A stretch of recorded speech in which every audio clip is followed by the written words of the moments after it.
আমরা লক্ষ্য করেছি আমাদের সদস্যরা ডিউটি ছেড়ে তারা বাড়িতে যাচ্ছে সিভিল পোশাকে যাচ্ছে, তার কাপড় চোপড় চেক করে বলে যে ওর এই পোশাক আছে, আইডিয়া আছে, অতএব তাকে ধরে মারধর করা শুরু করেছে। ছুটি থেকে আসছে, ছুটি থেকে চাকরিতে জয়েন করবে, তার উপরে অ্যাটাক করেছে। ছুটিতে যাচ্ছে, তার উপরে অ্যাটাক করেছে।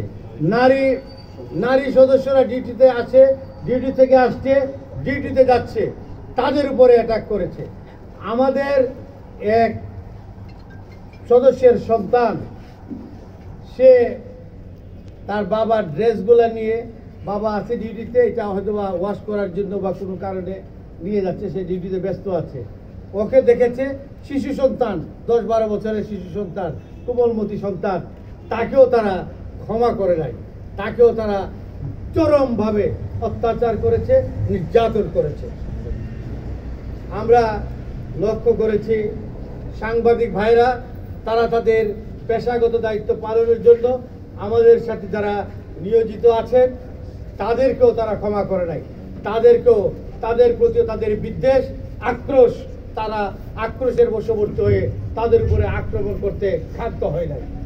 এই পৈশাচিকতার উদ্দেশ্য দুর্বৃত্তরা থানা, ফাঁড়ি, পুলিশ বক্স, পুলিশের গ্যারেজ, পুলিশ সহ আইন শৃঙ্খলা বাহিনীর যানবাহন, রাষ্ট্রীয় গণমাধ্যম বিটিভি, সেতু ভবন, মেট্রো রেল স্টেশন, দুর্যোগ ব্যবস্থাপনা ও ত্রাণ ভবন, যেখানে এখন এই বন্যাজনিত কারণে তারা সমগ্র দেশের দুর্যোগপূর্ণ এলাকায় ত্রাণ সরবরাহের বিষয়গুলো মনিটর করছিল, সেখানে তারা আক্রমণ করেছে। শ্রম ভবনে আক্রমণ করেছে, বিসিএসআই এর ভবন, কারাগারকে তারা আক্রমণ করেছে। সকল অপরাধীরা যাতে ছাড়া পায়, দেশের যাতে একটা বিশৃঙ্খল পরিস্থিতি সৃষ্টি হয়।